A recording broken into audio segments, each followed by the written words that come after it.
Another day, another vlog.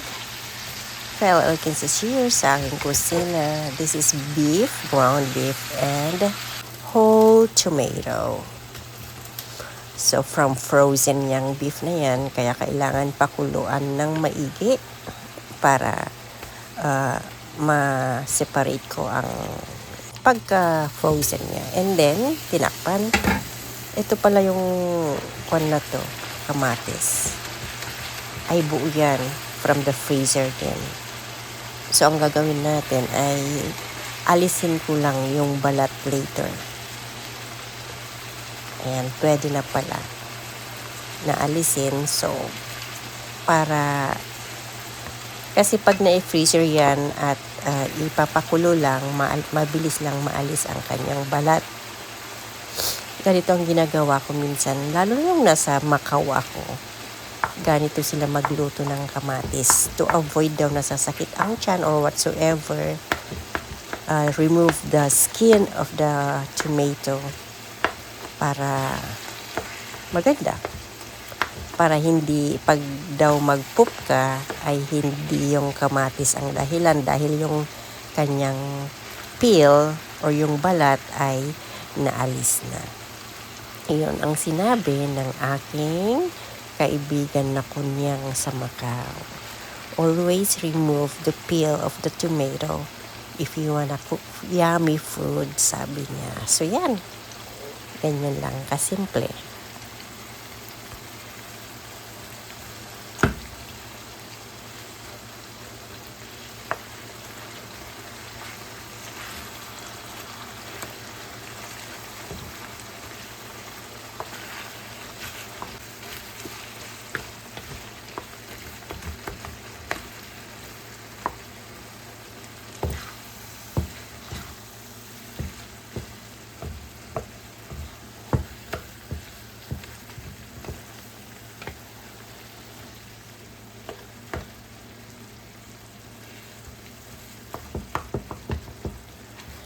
So yan, nadurog na ang kamatis. Okay na siya. Now, ilagay naman natin ang garlic. Isutay lang natin saglit bago naman ilagay yung next na ingredients natin dito. Ang hirap, may sakit. Nako, Ginoo. Ayan, so let's ipa-brown saglit yung bawang. At pag okay na yung bawang, ilagay naman natin ang onion or sibuyas, in Ilocano, lasuna. Naamoy ko na yung amoy bawang, so ito rin ang gawin natin dito sa onion. Let it brown for like few minutes. And then pag nag-brown na yan, okay na rin siguro na ilagay yung next.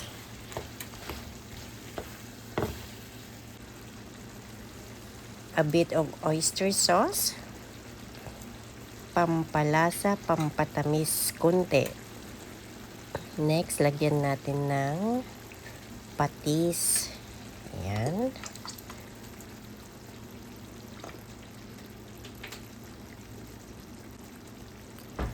Mix it well. Amoy pa lang masarap na para sa akin.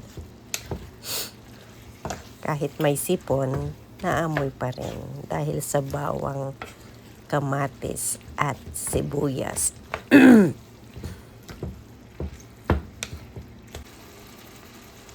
Lagyan ng maraming paminta para masarap. Then onion powder. Pagkatapos ng onion powder, ilagay din ang garlic powder. Okay, halo-haloin lang natin. And then, pagkatapos nito ay pakuluan ulit. Takpan ng 10 minutos.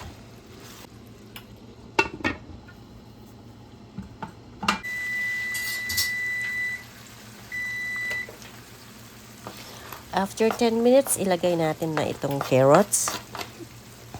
Lutuin ulit ng few minutes, maybe 3 to 5 minutes.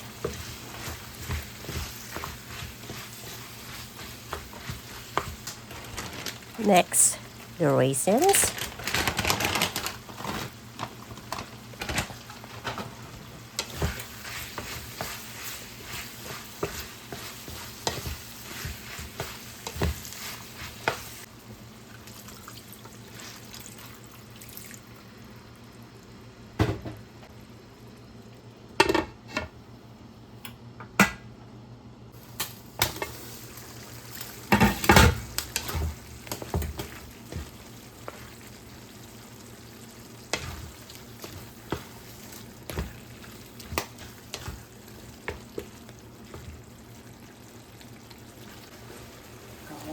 Bell peppers.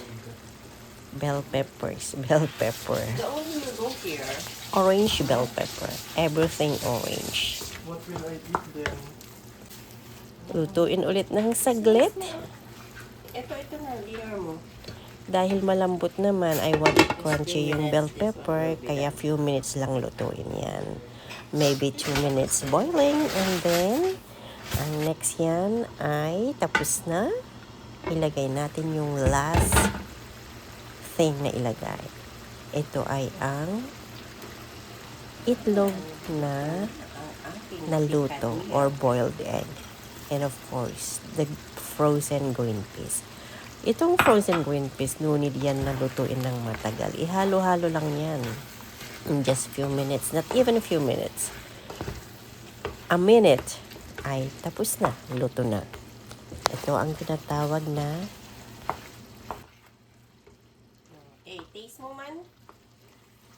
Muna imas natin niluto.